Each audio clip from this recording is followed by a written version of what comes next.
family plans. So she wasn't able to make the fight, and then we couldn't find an opponent for Brittany. We had one guy come up with a staph infection. We had one guy. We had a couple that were medically disqualified even before they got to the arena. So they went to the doctor, and the doctor said, "Hey, I can't clear the fight." We had one guy break his thumb. We had one guy get pretty much body slammed by somebody almost 100 pounds more than him and pinched a nerve in his back. So he's in physical therapy right now. Torn knee, money issues, because, some of these fighters are they're young. So they don't have a lot of money to put into the getting the medicals done, getting down here. Now, we do provide their lodging when they get here, but because of the distances, getting here is on you. So yeah, well, you get a sponsor for the hotels and stuff like that once they're here. See, a lot of people,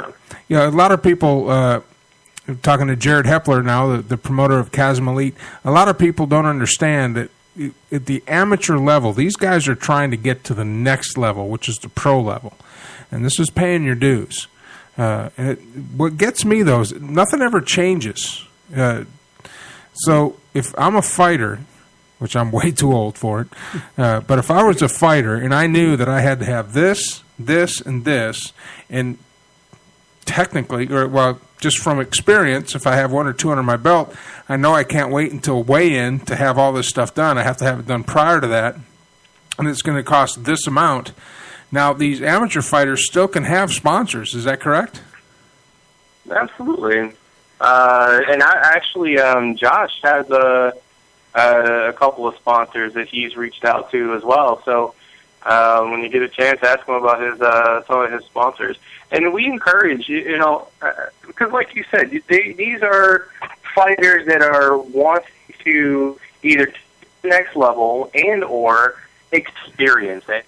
To maybe it's one of their bucket list things that they wanted to get into the cage before they were 40 or whatever the case may be.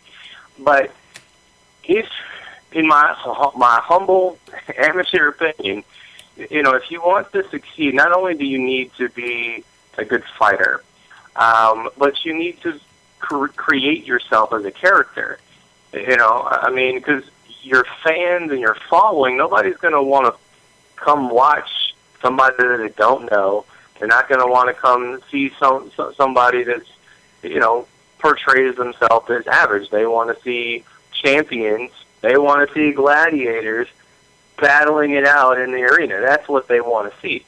So my advice to young fighters is, train your butt off for sure. That's definitely important. But, create your own athlete Facebook page or, and promote yourself at every opportunity. That's what's going to get more promoters to try to entice you to get to their card. Sponsors are going to want to reach out to you because of the amount of following that you have on your social media. So if you post something, that's an automatic X amount of followers see their product. So Brody and Josh have done a pretty good job of creating those athlete pages and, just kind of putting themselves out to the world to say, hey, I'm a fighter. It's what I like to do.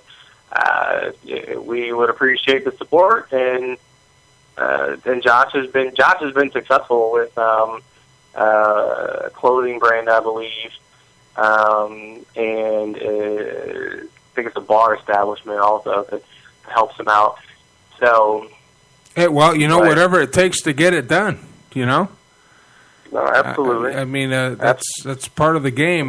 What gets me is I've worked with your promotion and others, and if any fighters are listening out there, a lot of work goes in to setting these up.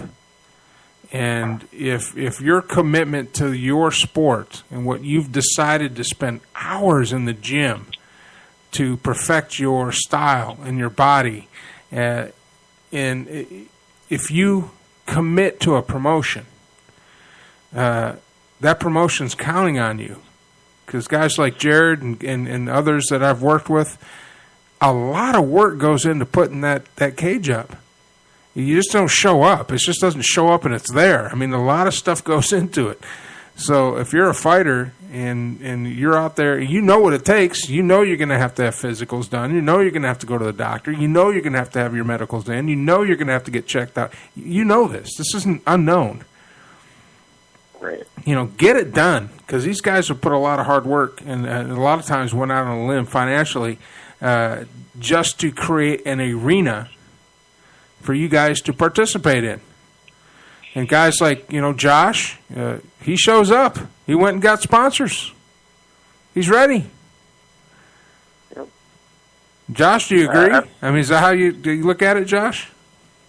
Yeah, especially when it comes to building your own character. Like Jared mentioned before, people don't want to come out and support somebody that really isn't committed to it themselves. I mean, like, real quick, if you guys go on my Facebook to Josh Easterly's MMA, and you go on there, I try and post a couple of videos, a month, 1, 2, as much as I can, just to let kind of people to know what's going on so they know I'm serious about it, letting them know how my weight cut's going, just kind of talk about how things are going. But even if it's just me going on there saying, hey, guys, don't forget about the fight, it shows them that I'm serious about what I'm doing. I reached out to a couple clothing brands, and I got a sponsorship, Knockout Clothing, and they're actually a UK-based company, and they're new, so it's not a monetary thing, but they actually send me some clothing, some hats and shirts and stuff. But, the more I start plugging their company into my Facebook and stuff like that, things will come on later on the money side of it. But when it goes out to getting physicals and stuff like that, like, after my last fight, I even asked Jared, I was like, all right, when do I need to go get my physicals done again? Not knowing that they're good for a year. Those guys that aren't ready for it, it puts the rest of us in a bad spot, because now we've been training and getting ready for it. And now if there's not a fight card, we did all that for nothing. Exactly. Well, hey, I'm going to try to get Lewis Carter on here just to kind of weigh into what we're talking about, because he had a kind of a situation come up. Lewis Carter is a sergeant in the Army who has fought for a couple of promotions that I've worked with Chasm Elite, and he's a warrior. It's Lewis the Great Dane. I love his nickname. Hello. But joining us now in the conversation on the Ring Central Celebrity Hotline, joining Jared Hepler, the promoter of Chasm Elite, and Josh Easterly, one of the fighters, was the main eventer, Lewis the Great Dane Carter. How you doing, Lewis? I'm doing good. How you guys doing? Man, we're doing good. We're just I wanted to get you in on this conversation because we were talking about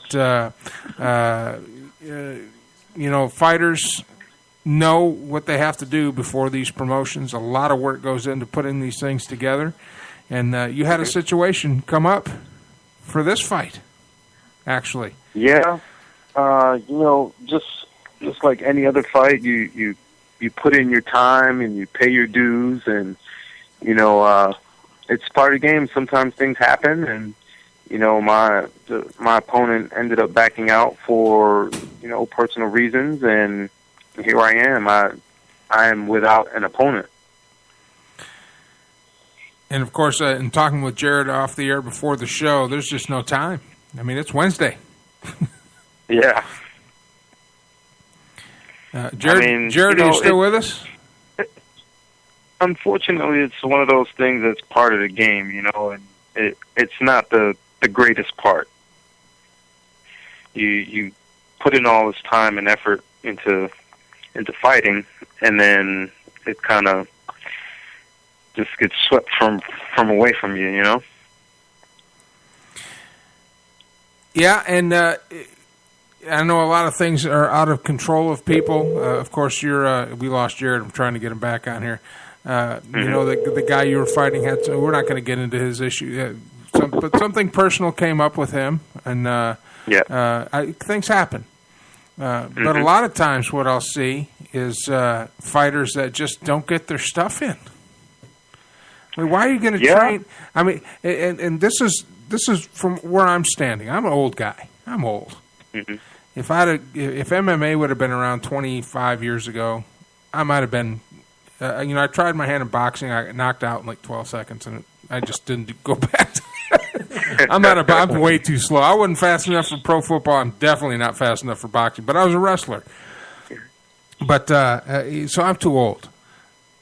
But you guys literally... You're never too old. Yeah, well, probably not too old for the training, which I need to get my fat butt in the gym somewhere, and you guys work me out. But, you put all this time in, and with the dietary restrictions and the food and stuff like that, for basically 9 minutes. Yeah, well, when you look at it like that, you have to have a love for it. It has to be something that you say, this is what I enjoy doing, and in order for me to get there, I have to do X, Y, and Z. And if you look at it like that, it's easy. But when you take the other road, like, oh, man, I really want to do this, but I don't want to eat just chicken. I don't want to eat all the other bad stuff. I don't want to do cardio today because I want to sit on my butt. You have to really enjoy doing this in order to do what is necessary to actually get to do it. Not everybody can just step into a cage and punch somebody. It's not that easy. Well, and again, like any sport, you have to be, it's got to be your focus. And especially this sport, because I can imagine if somebody comes into this unprepared or thinking it's something that it's not, and I've actually seen a fight like that where a guy came into the situation where he thought he could handle it, and it was not anything like he thought. And he got beat handily. I almost got hurt pretty bad about it, and the promoter wasn't happy about it. This wasn't Chasm Elite. It's another promotion that I've worked with, and promoter wasn't happy about it because the coach is basically, why would you put a guy in the cage that's not ready? Why would you tell him he's ready when he's not ready? You gotta be. You have to physically and mentally prepare yourself for what's getting ready to happen. I mean, it could be a basketball game. It could be a wrestling match. It could be a football game. Hell, it could be an English test. You still have to get yourself mentally and physically prepared for what you're going to get yourself into. And if you don't, then the end result is what you saw, in the situation you were just talking about, failure. And a catastrophic level. Now, of course, I've seen some pretty quick fights, but that's usually, these fights are what intrigues me about these fights. And again, we're talking to Jared Hepler, the promoter at Chasm Elite, Lewis Carter, who is a very good fighter, the Great Dane. I love introducing you, man. I'm going to miss that. And then, of course, Josh Easterly, who's put in a lot of time. This is a chess match, and what people don't understand is when they think UFC and MMA, they think about the brutality of it. But like wrestling or like boxing, it's a science. Just one false move. You didn't duck at the right time. You didn't move this way. You didn't move that way. And I've seen fights end in seconds where it just didn't move right. Didn't guess right. Yeah, that's the beautiful thing about MMA. You can the only thing that you can do is prepare. You can prepare, but there's always going to be that one guy who you think that you're going to beat him. You can walk all over him, and all he does is he closes his eyes and he swings his hand, and boom, that's it. Lights out. It happens that fast. Yep. Happens that fast. Well, Josh, any final words before you get ready here? Eating peanut butter for 2 days? Yeah, eat some more peanut butter. No, the main thing I kind of wanted to touch on what Lewis was talking about. I played college baseball, and it's the same thing. I mean, if you don't dedicate yourself to the sport, Like I put one of my videos on my Facebook fighters page. You know, it's not